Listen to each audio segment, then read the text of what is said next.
Hello students, welcome to the Cosmic Center for Learning English. I am Shravan sir and today we are going to learn letter writing. Okay, letters are mainly of two types, one formal and second informal letter. Formal letter further can be classified into business letter, official letter, complaint letter, letter to the editor, etc.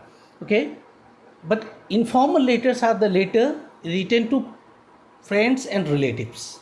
Okay, except the letter written to friends and relatives, rest all kinds of letter are formal letter. They falls under formal or semi-formal letter. But the format for the formal and semi-formal letter is the same. Okay? So don't get confused when you see semi-formal or formal. Okay? Today in this video lecture, first we will understand the formats of this letter. Okay आज हम लोग formal letter का format पहले समझेंगे, ठीक है। उसके बाद उसके बिगिनिंग कैसा होता है वो देखेंगे, उसके एंडिंग कैसा होता है वो देखेंगे, और ये जब हम ठीक से समझ लेंगे तो उसके बाद कुछ सैम्पल लेटर लेंगे, ठीक है। और सैम्पल लेटर से जो भी कन्फ्यूज़न रहेगा इसमें वो क्लियर हो जाएगा, ठीक है। तो आज हम लोग लेटर राइटिंग कर रहे हैं, उसमें फॉर्मल लेटर कर रहे हैं, ठीक है। और लेटर दो तरह का होता है, अभी मैंने तुरंत बताया, एक फॉर्मल, दूसरा इनफॉर्मल। फॉर्मल लेटर उसको कहते हैं जो ऑफिशियल्स को लिखा जाता है, एडिटर को लिखा जाता है, ठीक है। कंप्लेन जिसके द्वारा किया जाता है, बिजनेस की जो लेटर्स होते हैं वो सारे इसके अंतर्गत आते हैं। लेकिन इनफॉर्मल लेटर जो होता है वो हम अपने मित्र, फ्रेंड्स और रिलेटिव्स, जो हमारे सगे संबंधी होते हैं, brother, sister, father, uncle, aunt, ठीक है, जिस किसी भी रिलेटिव को लिखते हैं वो लेटर कौन सा होता है? इनफॉर्मल होता है। तो इनफॉर्मल हम लोग किसी दूसरे वीडियो लेक्चर में देखते हैं। पहले हम लोग फॉर्मल समझ लेते हैं और फॉर्मल के जो टाइप्स हैं, ठीक है, उसको अलग अलग कैटेगरी में जो बांटा है। हालांकि फॉर्मेट सबका सेम होगा। आज फॉर्मेट आप ठीक से समझिए, फिर कोई दिक्कत नहीं होगी। बॉडी ऑफ द लेटर में चेंजेस की ज़रूरत पड़ती है थोड़ी बहुत, तो वो हम लोग कर लेंगे ज़रूरत के अनुसार से। तो चलिए पहले हम लोग देखते हैं फॉर्मेट फॉर फॉर्मल लेटर, ठीक है। सेंडर्स एड्रेस, सबसे पहले क्या होता है कि जब कभी आप लेटर लिखेंगे तो वो कंप्लीट पेज से स्टार्ट करेंगे, ठीक है। You will start the letter from complete page, ठीक है। बात समझ में आ रही है?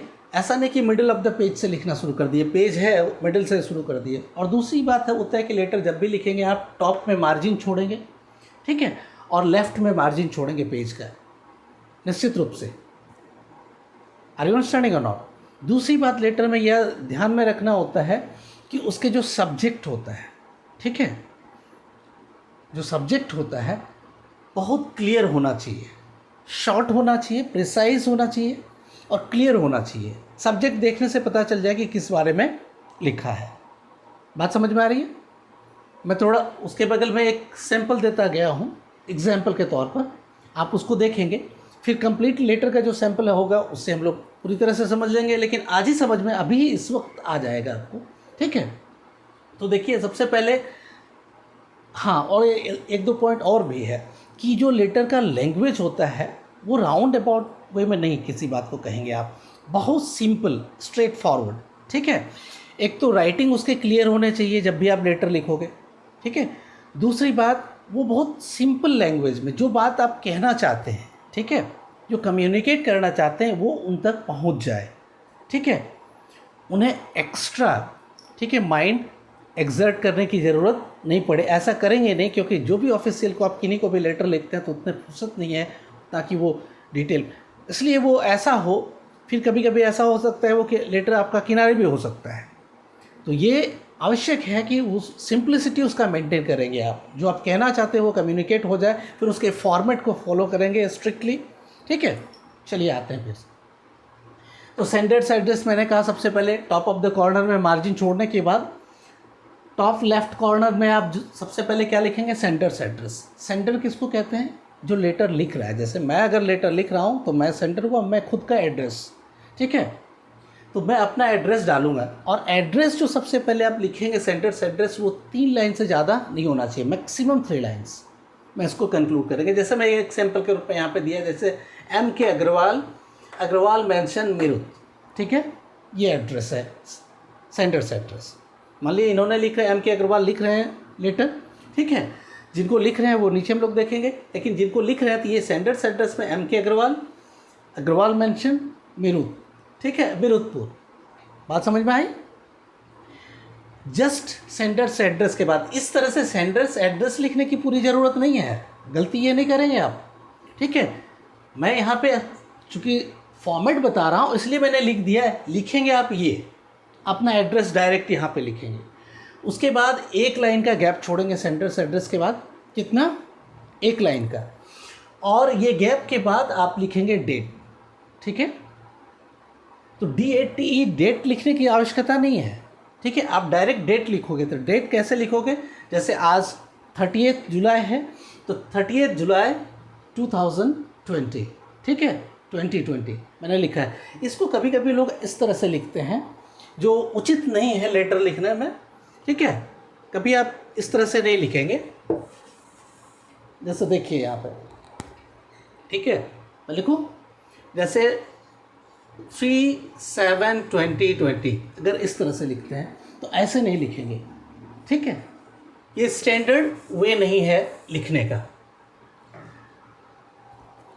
बात समझ में आई? जैसे मैंने यहाँ पे आज डेट लिखा है 30 जुलाई 2020, तो डेट आप यहाँ लिखेंगे, डेट के बाद फिर एक लाइन छोड़ेंगे आप, ठीक है, डेट के बाद you will leave 1 line gap, ठीक, और गैप के बाद रिसीवर्स एड्रेस विथ डेजिग्नेशन, मैंने यहाँ पे लिख दिया है कि जिनको लिखेंगे केवल उनका एड्रेस नहीं, उनका डेजिग्नेशन भी लिखना है, मेंशन करना है। बात समझ में आ रही है? जैसे एम के अग्रवाल जो सेंडर थे उन्होंने लेटर लिखा है हेल्थ इंस्पेक्टर को, ठीक है, हेल्थ इंस्पेक्टर, और वो कहाँ रहते हैं, म्यूनिसिपल कॉरपोरेशन मीरूत, ठीक है, मीरूत म्यूनिसिपल कॉरपोरेशन के जो हेल्थ इंस्पेक्टर हैं उनको लिखा जा रहा है। तो आप रिसीवर्स एड्रेस विथ डेजिग्नेशन में जिनको आप लेटर लिख रहे हो उनका डेजिग्नेशन मतलब पद और उनका एड्रेस, उनका पता, ठीक है, आप लिखोगे हेल्थ इंस्पेक्टर म्यूनिसिपल कॉरपोरेशन मीरूत, जैसे एग्जांपल के तौर पर मैंने बताया। तो ये लिखने की ज़रूरत नहीं, रिसीवर्स एड्रेस आप इसी को यहाँ पे रखोगे। मैं फॉर्मेट बता रहा हूँ, बार बार ये मैं कह रहा हूँ, कुछ स्टूडेंट जो बेसिक लर्नर्स हैं उससे गलतियाँ हो जाती है, इसलिए मैं इसको बार बार समझा रहा हूँ कि ये भी लिखा, ये भी लिखा, ऐसा नहीं करेंगे आप कभी, ठीक है। उसके बाद रिसीवर्स एड्रेस का आपने यहाँ पे लिखा डेजिग्नेशन और एड्रेस, और उसके तुरंत बाद ये भी आप मैंने कम होना चाहिए, मैंने 2 या 3 लाइन में उसको कंक्लूड करिए, और उसके बाद फिर एक लाइन का गैप छोड़िए, ठीक है, you leave 1 line gap again, and after that you will write here subject, ठीक है, विषय, जिस विषय में तो वो बहुत क्लियर होना चाहिए और बहुत प्रिसाइज होना चाहिए। जैसे यहाँ पे मैंने एग्जाम्पल के तौर पे लिखा है कि अनहाइजेनिक कंडीशन इन मीरूत, ठीक है,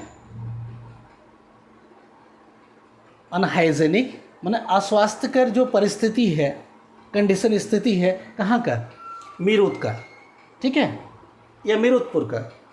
बात समझ में आ रही है? मैंने एक एग्जाम्पल के तौर पर मैंने लिखा है, आपका जो प्रॉब्लम रहेगा लेटर में, जो प्रॉब्लम कहेगा आप वो मेंशन करेंगे, ठीक है, अनहाइजेनिक कंडीशन इन मीरूतपुर, तो बहुत संक्षेप में उसको लिखना है उस विषय को, ठीक है। उसके बाद फिर एक लाइन गैप छोड़ेंगे और लिखेंगे सैल्यूटेशन।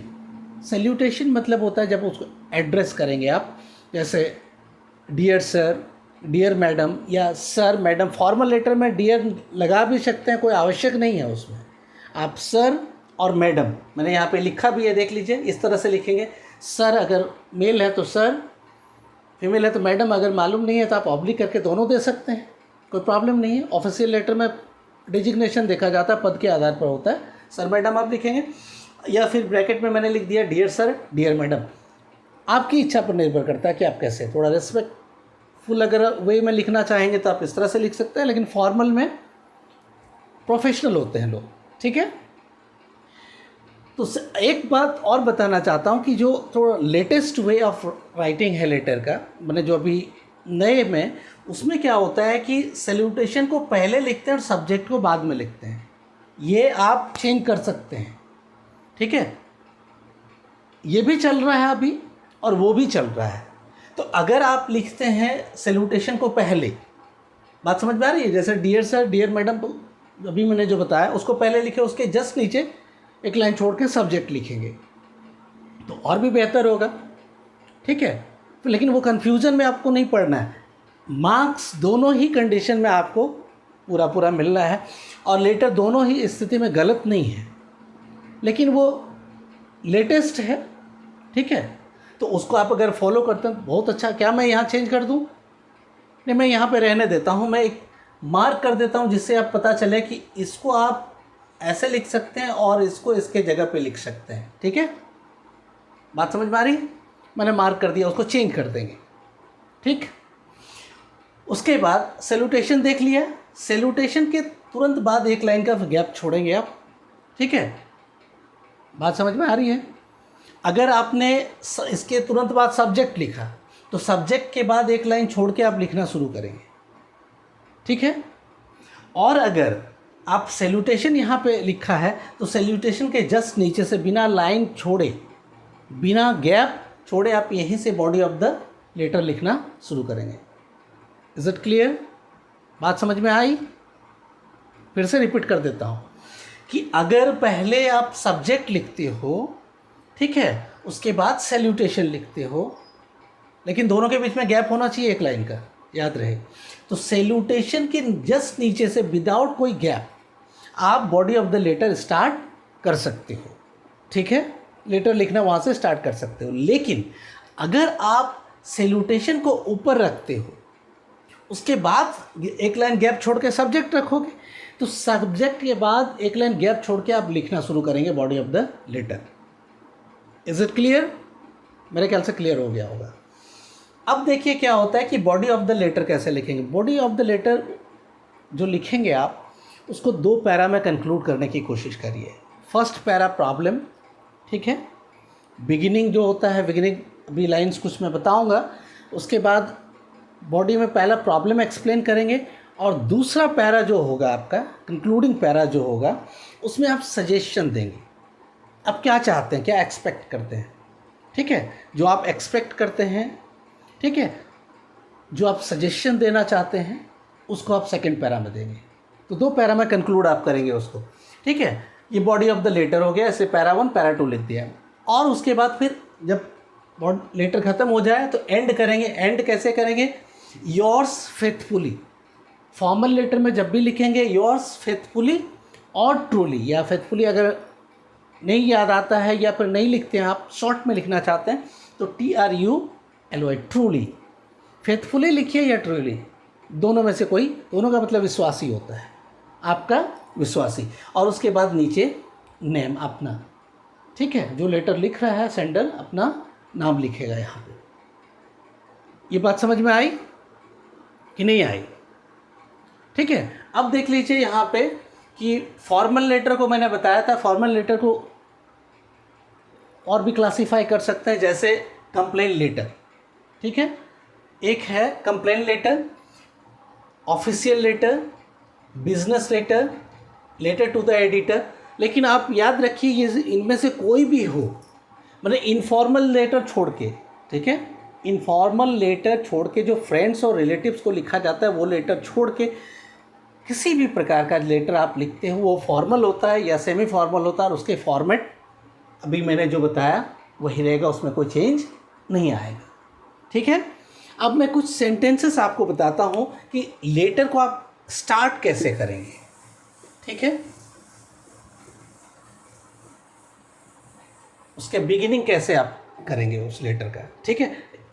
इम्पॉर्टेंट है ये, आप या तो नोट डाउन कर लेंगे या फिर स्क्रीनशॉट ले लेंगे इसका, ठीक है। देखिए यहाँ पे पहले तो ये लिखा, इसी लेटर को मैं मान के चलता हूँ अभी कि एक MK अग्रवाल एक लेटर लिख रहे हैं किसको, हेल्थ इंस्पेक्टर को, और वो कह रहे हैं कि उनके जो इलाके हैं मेरुदपुर, ठीक है, उनका जो शहर है या फिर वो लोकेलिटी है मेरुदपुर, वहाँ पे अनहाइजेनिक कंडीशन है। तो अनहाइजेनिक कंडीशन मतलब होता है कि अस्वास्थ्यकर जो परिस्थिति, मतलब जहाँ पे सैनिटेशन नहीं है, ठीक है, बात समझ आ रहा है कि नहीं, स्वच्छता का अभाव है, गंदगी होगा, ठीक है, ड्रेन्स ठीक नहीं होंगे, ये कंडीशन है वहाँ का होगा।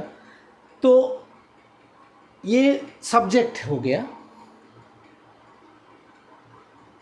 Sanders address, receiver's address, date, subject, इतना हो गया। अब है सैल्यूटेशन, वो भी हो गया। अब है बॉडी, कैसे स्टार्ट करेंगे उसका, बॉडी ऑफ द लेटर। तो इस तरह के लेटर, ये कंप्लेन लेटर एक तरह का है, ठीक है। किसी का हम एक तरह से क्या कह सकते हैं, ध्यान आकर्षित करना चाहते हैं प्रॉब्लम के बारे में और उसका सॉल्यूशन चाहते हैं, तो एक कंप्लेन लेटर भी इसको कह सकते हैं, ठीक है। तो स्टार्ट कैसे करेंगे, इस तरह के लेटर का स्टार्ट करने का कुछ सेंटेंसेस आप जो कॉमन है उसको आप याद रखेंगे। जैसे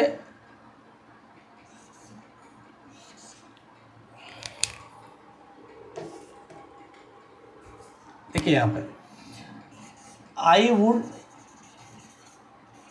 लाइक टू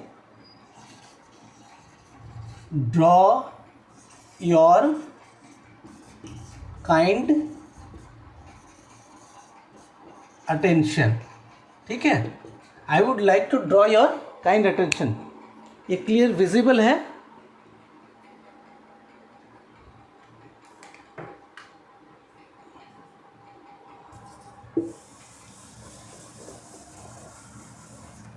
रेट से मैं कोशिश करता हूँ। देखिए, I would like to draw your kind attention towards, okay,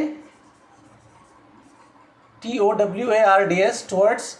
उसके बाद तुरंत सब्जेक्ट आप लिखेंगे, ठीक है। सब्जेक्ट क्या था, unhygienic condition in Meerutpur, towards unhygienic condition in Meerutpur. बात समझ में आई। तो बिगिनिंग आप कैसे करेंगे, सर और मैडम के जस्ट नीचे से, ठीक है। अगर सब्जेक्ट पहले लिखा है तो, और सब्जेक्ट अगर पहले सैल्यूटेशन लिख के सब्जेक्ट लिखा है तो उसके बाद एक लाइन गैप छोड़ेंगे, ठीक है। और स्टार्ट कैसे करेंगे, I would like to draw your kind attention towards unhygienic condition in मीरू। या फिर दूसरे तरह से कह सकते हैं, आई विश टू, ठीक है, I wish to draw your kind attention, ठीक है, टुवर्ड्स, फिर सब्जेक्ट। बात समझ में आ रही है। ये बिगिनिंग में बता रहा हूं। एक तो I would like to draw your kind attention towards, दूसरा I wish to draw your kind attention towards. और अगर आप लेटर टू द एडिटर लिखते हैं, ठीक है, उसमें भी वही होता है, आप अपना एड्रेस, सेंडर्स एड्रेस तो लिखेंगे ही, रिसीवर्स के एड्रेस में डेट तो डेट की तरह ही रहेगा। रिसीवर्स एड्रेस में लिखेंगे द एडिटर, आप जिस एडिटर को लिख रहे हैं, किसी न्यूज़पेपर के एडिटर को लिख रहे हैं, मैगज़ीन के एडिटर को लिख रहे हैं, ठीक है। तो द एडिटर, सपोज एक एग्जांपल मैं बता रहा हूँ, the editor times of India, ठीक है, दिल्ली। बात समझ में आ रही। अगर आप ऐसा लिख रहे हो तो लेटर टू द एडिटर जब स्टार्ट करोगे उसकी बिगिनिंग सेंटेंस कैसा होगा, कुछ मैं यहाँ पे एक दो बता दे रहा हूँ। जैसे थ्रू द, नंबर 1 हो गया, नंबर 2, अब ये लेटर टू द एडिटर के लिए मैं बता रहा हूँ, थ्रू द कॉलम, ठीक है, through the column of your esteemed, ESTEEMED, ठीक है, esteemed and prestigious,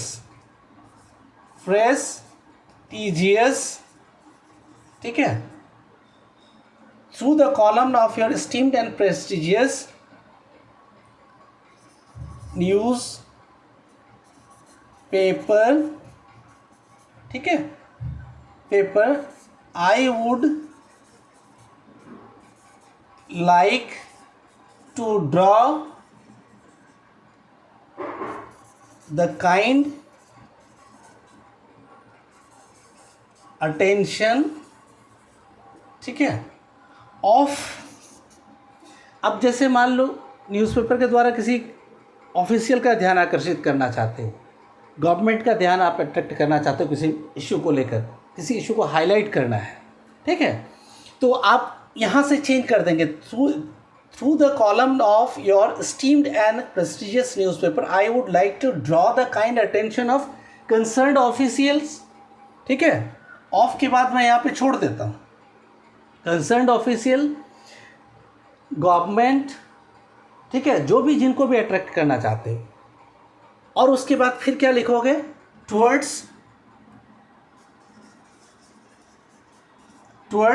फिर सब्जेक्ट। बात समझ में आ रही है? टुवर्ड्स क्या होगा, यहाँ पे भी लिख देता हूँ सब्जेक्ट, आप ठीक से समझ पाओगे।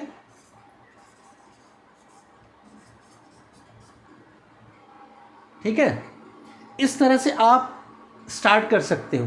देखो, आप जब वीडियो देखोगे, मैं बोल भी रहा हूँ, तो आप पॉज करके उसको नोट डाउन कर लोगे, और अगर यहाँ से क्लियर पता चल पाता है आपको, तो आप स्क्रीनशॉट से भी काम चला सकते हो।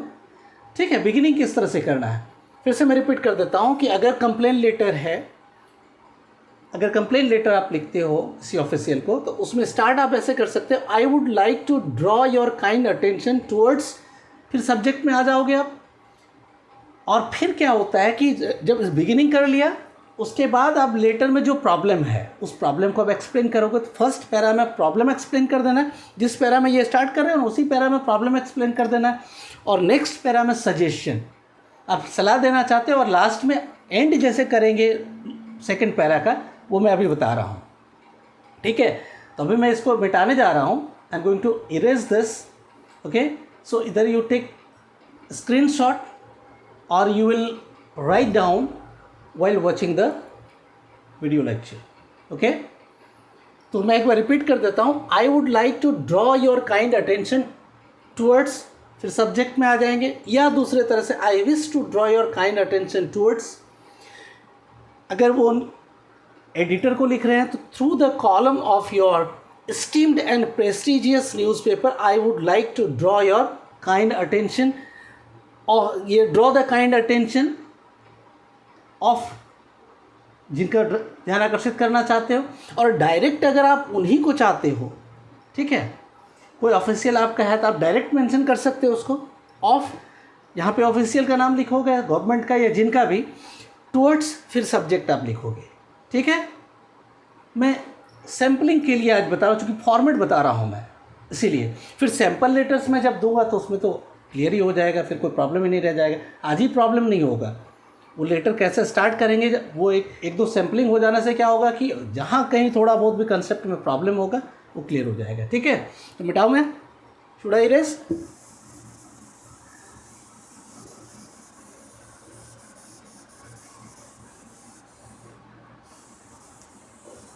अब देखिए एंडिंग कैसे करेंगे, अगर कंप्लेन लेटर है, ठीक है, या फिर लेटर टू द एडिटर जो था उसमें ही लास्ट आप एंडिंग कैसे करेंगे। और भी कई तरीके हैं जो मैं बताऊंगा इस वीडियो में, मैं कुछ सिंपल देता हूं क्योंकि फॉर्मेट के साथ वो जानना ज़रूरी है।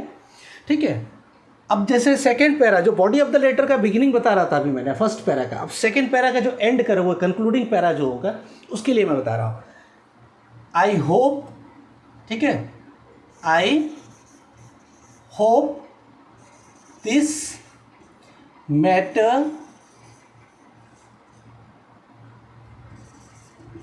will be taken seriously. I hope this matter will be taken seriously.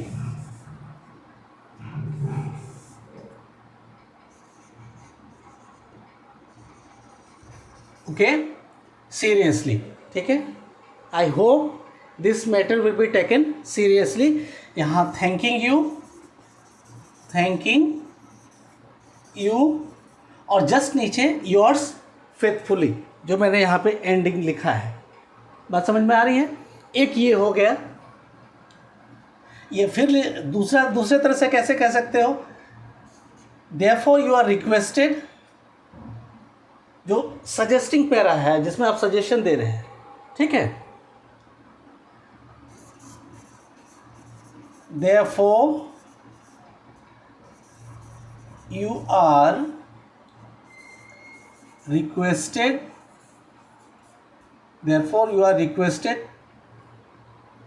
to look into the matter, look into the matter, ठीक है. Therefore you are requested to look into the matter and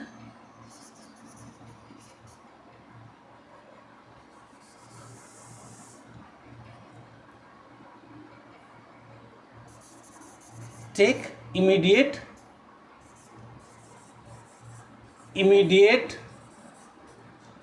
steps to, ठीक है. Therefore you are requested to look into the matter and take immediate step to solve the problem.